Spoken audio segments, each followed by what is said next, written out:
I'm going to review Borderliners, and I'm going to talk a little bit about these, not very much, and then I'm going to let James do most of the talking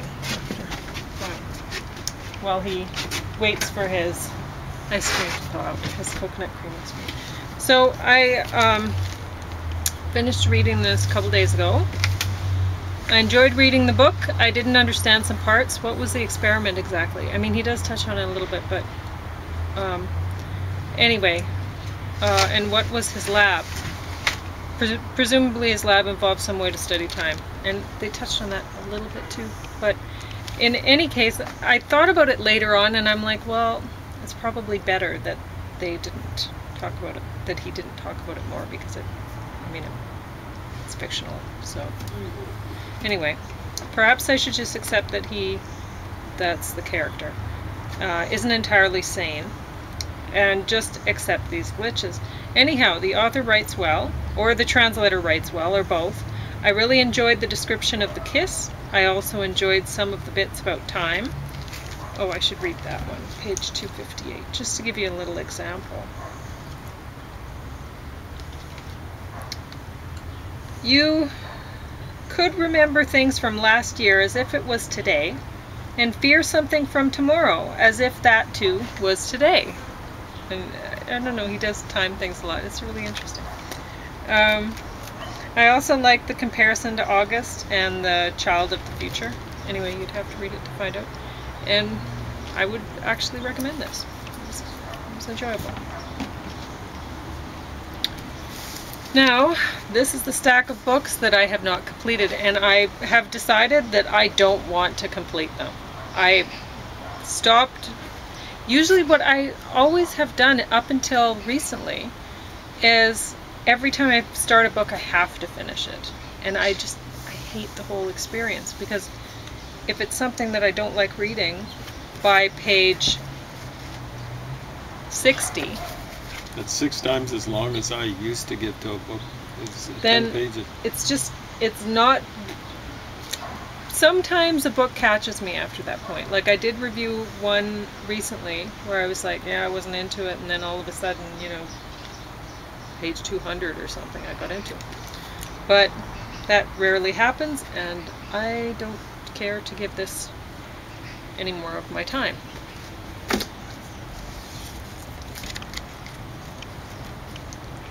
And sometimes when they're like this one, I got to page 43. 4 times what I used to give up. Yeah, but sometimes when it's short stories, you don't necessarily like a couple of them maybe, and you give it a. But no, I would not recommend this. A Reckless Moon. Nope.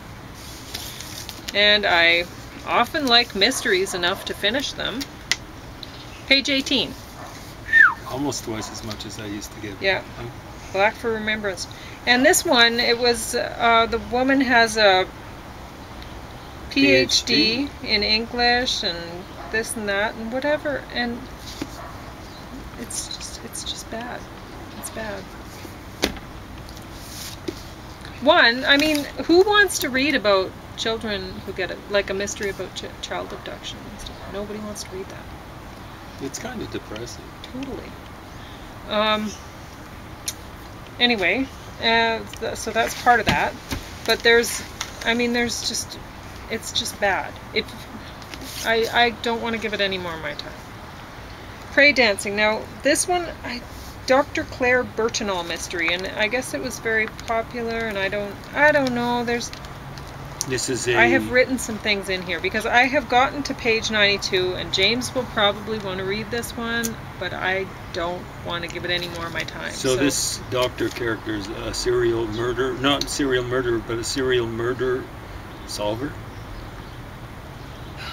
Well, I don't know. Is that it's I guess it's like Hercule Poirot, something like that. Yeah. Miss Jane Marple. This is a Dr. Claire Burchinall mystery. I've never come across one of these before. There's interesting scientific info right off the hop, page 4. So I suppose I should read that so you get a little idea. Well, I didn't write down where exactly on page 4, so what am I going to read from it? Hypochlorite being corrosive was strictly out. Lingering in or on the body, it could release chlorine. Even traces of the gas, once freed, could react with the formaldehyde, so commonly used in pathologists' morbid anatomy rooms, and create the higher dangerous bischloromethyl ether, a powerful cancer producer. So there you go. Page 5. Polyvinyl chloride body bags were put into the complete disposal kit, but these bags release highly toxic dioxins when burned, packing the dead girl's orifices. Page 6 might be a bit creepy for some to read about. It never occurred to me that that was done. I suppose I had never given much thought at all to what care the dead received by people. It made me think about how many people don't receive care when they are alive. But I don't know if James wants to save that one, because I'm going to stuff these into the little library otherwise.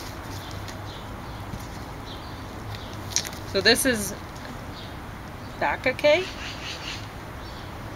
and somebody bothered to translate it, so you would think it'd be good. Page 30. That's where I got on this one. And it's even, you know, it's kind of square instead of rectangular, so that's kind of interesting. And from the Polish, maybe? Gotcha. Can't even be bothered. Look. Last shot. Did I even write anything in here to say why I wanted to abandon it? I don't know. Polish, yeah. I'll probably want to read Well, with this one, I remember there was a lot of, it was like, not only was the dialogue in, you know, sometimes people talk differently or whatever, and it's sometimes good to put that into the dialogue just so that you have a more realistic feel to characters and stuff like that. But in this story, even the characters' thoughts were in I don't know, like what the street lingo or whatever. Street lingo. Like, and it became very difficult to actually follow things along. So I don't know. It wasn't worth it for me. But this one, wow, page 6. That's where I gave up on this one. Ooh, last shot. Okay. Page 6. Oh, Didn't even bother. James. Yeah. In impatience there. This Or one, younger page 8. James. Dropped from heaven. This one was terrible. First typo, page 4. That's all I wrote down in my description of what, but I mean, I didn't have time to write much down. It was, basically, this is, well, it's fiction. All of this stack is fiction. But, what was this? Indian Jews. This was about Indian Jews. And I guess there's not very many of them. Jews in India? Yeah. And that's kind of interesting, just to find out that there are some there, but not that interesting. It looks as though it might have been written by a Jewish woman. It's really bad. You can go ahead, and if you want to put yourself through any of those, feel free. But otherwise, they're going in the little library.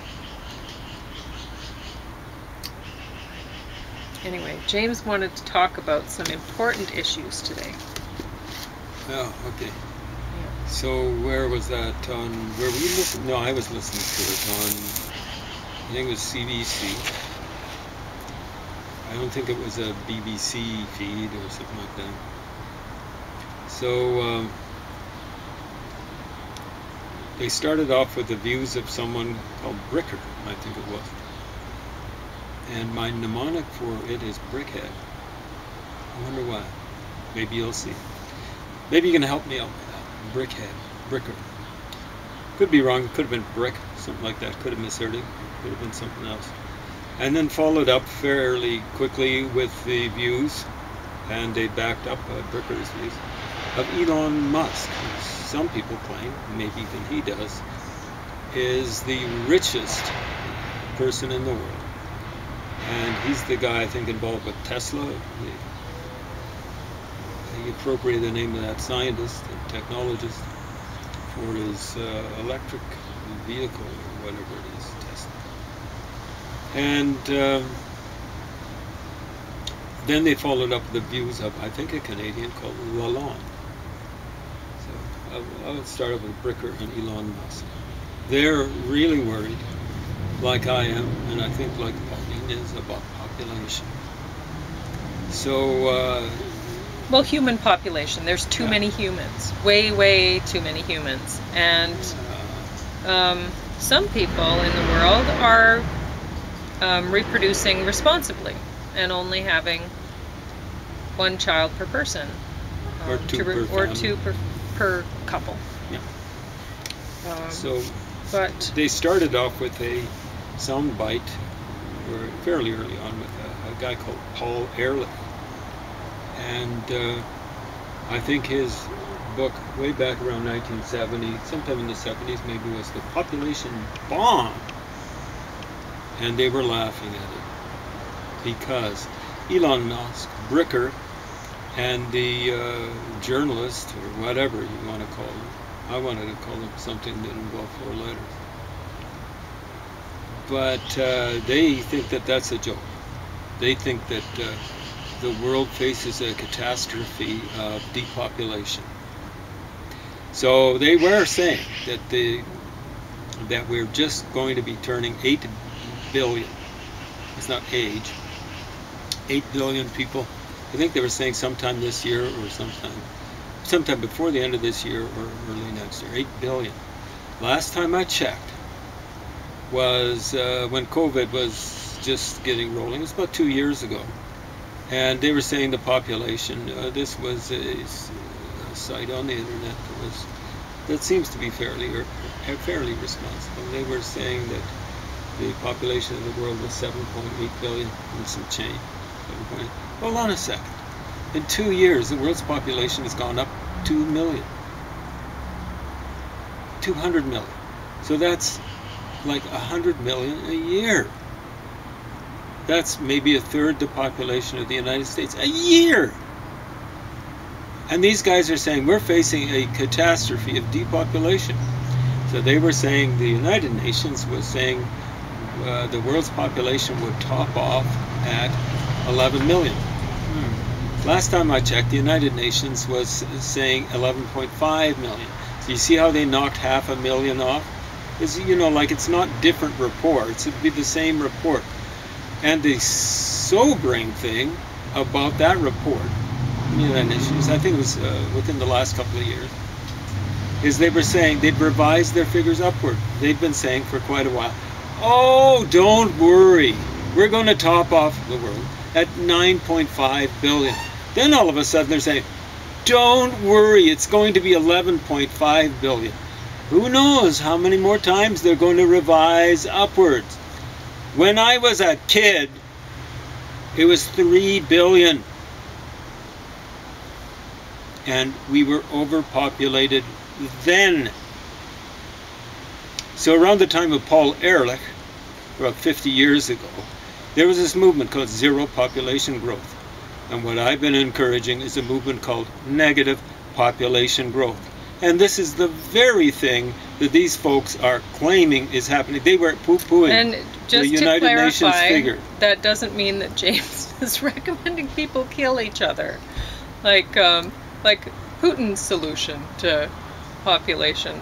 Understand. James is just saying if people will be like killing each other. If couples only have one child, like China was doing for a long time, population goes down. Well, just like that. They were letting their ethnic minorities actually breed at a higher rate than that. And yeah, and that's unfortunate. And of course, because there'd be people who'd be, on the countryside. They'd be working their way around the system. Their population was growing. Yeah. All the time they had that policy. It was growing close to explosively. Yeah, and because they didn't make everybody do the one-child rule, then of course there's going to be problems. There's going to be people who have only one child and they want to have 20 children. So, they've of course taken that policy back, apparently, and they're encouraging Chinese couples to have lots of people. I think one of the main reasons being is they're looking at India. India is creeping on. They're not creeping up. They're catching up with China. China has an irresponsible growth rate, but it's not as irresponsible as India's is. So they don't want to be the second biggest country in the world, to India, particularly to India. India, sometime in the very near future, looks as though it might surpass China in population. So these idiots were on CBC were poo-pooing the UN figures, like, oh, it's just imminent. We're going to start, the population's going to start crashing. They were offering those stats. Yeah, but they said we need to, in Canada, we need to bring up our population from... That's where Lalonde comes in. Yeah. I think she's a Canadian. And she was saying, we're going to face... They were saying, worldwide, there's going to be this huge crash, and old folks won't be able to take care of themselves. They won't be able to wipe their bums, and so they need someone to do that. Right? So this woman, Lalonde, was saying, Canada... I've heard people of her ilk saying, we're underpopulated in Canada. We got plenty of room. No, we don't. We didn't have plenty of room 50 years ago when I was in the Lower Mainland or visiting Toronto, the Lower Mainland of BC. I'm educated in agriculture, and one of the, well, maybe the top concern with within the agriculture group, I guess, within the agriculture field, is urban sprawl into agriculture land. So the cities keep growing, like say Calgary. All around Calgary there's prime agriculture land, but the city keeps sprawling out over the agriculture land. Well, when you put more houses on top of the farmland, there's less farmland, so there's less food being produced, and we're already looking at shortages of food in the world. So what are you going to do? Are you going to start eating people? Yeah, that's soon like a you won't have any choice. Proposal. Yeah, people are going to be killing each other. Of course, it's like Jonathan Swift for Ireland. What's the solution? Have people eat people or something like that. It's stunning. What's happening? This is a Malthusian crash we're facing. It's not what they're looking at, where the population will go down for the world. It will be famine. Guess what's happening now? It will be wars. Guess what's happening now? And especially in the places sub-Saharan Africa and in the Muslim areas, Muslim majority areas, all the way from the Atlantic in Morocco all the way to the well into the Pacific, South Pacific, Indonesia. So they were saying that the population of Canada is what? Oh, I should finish up. Yeah. I interrupted.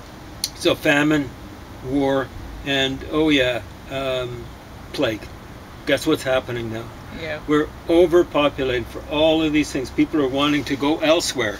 They want to escape from themselves. They're overpopulated. They're fighting each other. They've got famine and they've got plague going loose, and they want to run to us. Well, guess what? We can say the whole world's a raft, but really North America's a raft.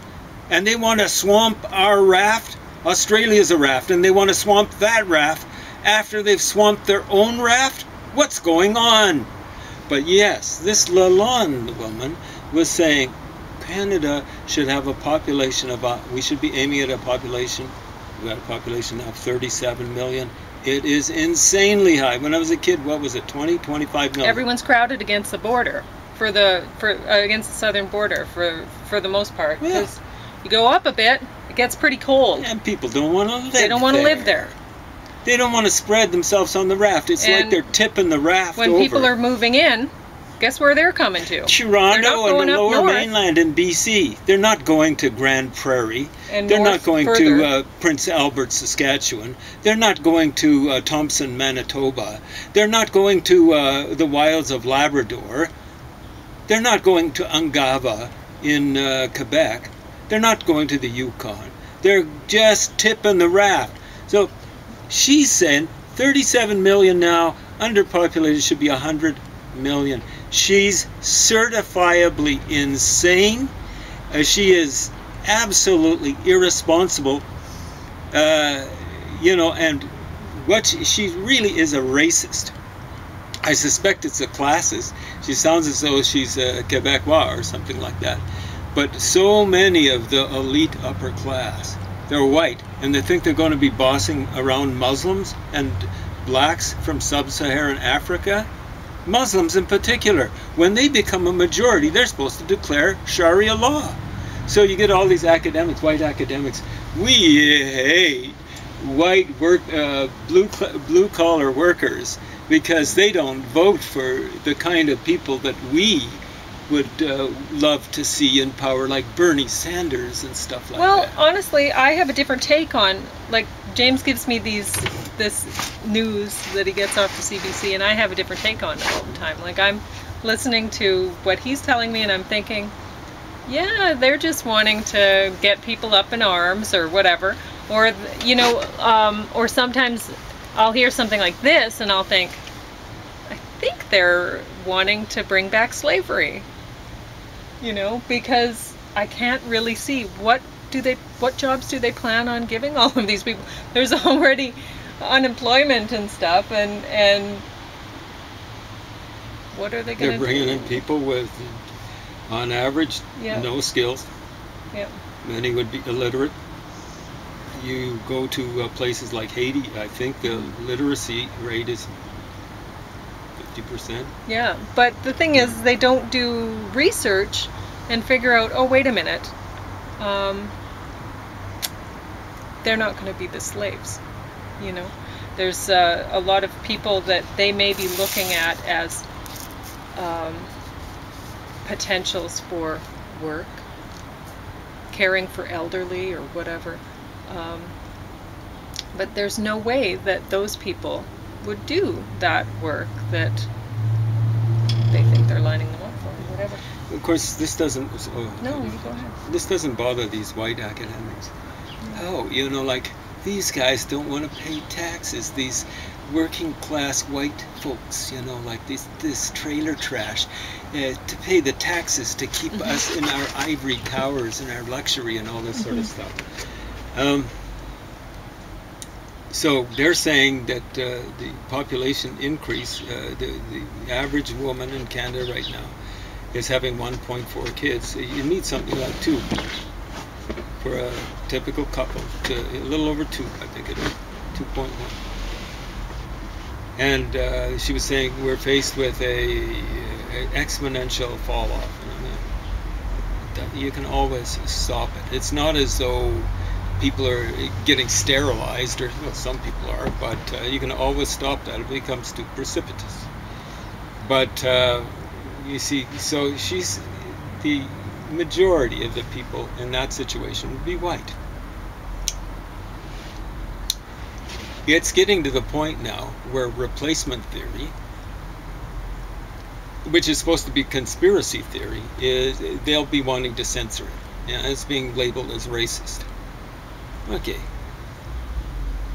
I don't subscribe to replacement theory. And I'm telling you, I'm part. I'm told South Asian. I'm told African American. Part African American, part Indigenous American, and a few other things. I look white, but I'm a lot of different traditions, okay? Traditions and just genetics. And so you want to call me racist? I laugh in your face. I won't spit in your face, but I laugh in your face. So it's not replacement theory. When you've got a population of 37 million that already isn't white entirely, and doesn't have a replacement population, and you bring in enough people to pump it up to 100 million from places that aren't white, because Europe is not producing Europeans, it isn't producing classical Europeans, Russia isn't, Eastern Europe, Western Europe, they're not producing enough people to send to our shores. So what we're looking at is people of color. And so 37 million, 100 million.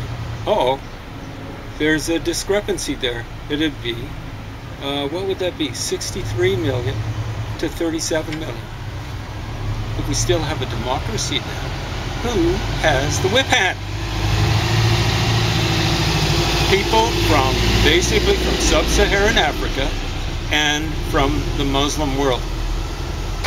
Now maybe all the folks that want to come over here from the Muslim world and sub-Saharan Africa will just adore democracy because they've practiced it so well where they're coming. They don't believe in democracy and they have no tradition in it and they don't particularly practice it. Get that straight. So it's not replacement theory. There'll be white folks still here, but they won't have the majority in anything resembling democracy. So what will it be like? It's the swamping theory. You swamp white folks, some of whom, the majority of whom, actually believe in democracy. And it's not lip service. They actually have been practiced. In the case of the United States, it's a flawed democracy, but going back to, about 1790 or something like that, almost 250 years. Now, so swamping theory. So what it really is, not replacement theory, it's drowning out theory. Just a big flood of people from elsewhere who will just like swamp out the democratic voice, drown it out. Yeah, and there's a lot of people in agriculture who have big farms. They own a lot of land right now and stuff like that. And they're thinking, oh, well, this is great because this will just make our land values really skyrocket here in Canada, letting a whole bunch of people in, not enough land, and land prices are going to go up. Well, until they take the land away, right? Because why would they let, if they have the whip hand and they don't believe in democracy, and they don't, I mean, look at what happened in Russia to the farmers in Russia when. Well, they collectivized. They wouldn't even collectivize. It would just be what they did was they just forced people off the land. Like all these guys in the ivory tower and their little white collars. We're just using them as we won't tell anyone, but they're the shock troops of our little revolution, and we'll be the vanguard of the revolution, just like Lenin and Stalin, and we'll have the whip hand on them.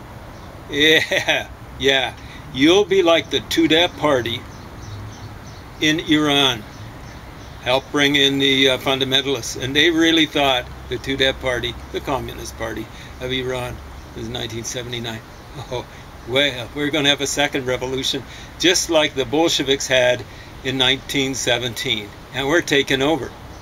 And here's what one Iranian professor I know said: when the fundamentalists took over, the Tudeh party members went, well, he calls them the lefties. The lefties went running off to Russia. There ain't going to be no Russia to run off to, you idiots. Oh, yeah. No. Yeah, and put that in your hash pipes and smoke it. You stupid idiots. That Lalonde is just dreaming in Technicolor. 100 million people here in Canada. So what you're doing is more than doubling all the places. Can you imagine Calgary? I think it's close to 1.5 million people. 3 million people there. Edmonton, 1 million people. I don't know what Vancouver's. 1.5 million? 3 million people there. Toronto, what is it now? Is it 6 million? 12 million people in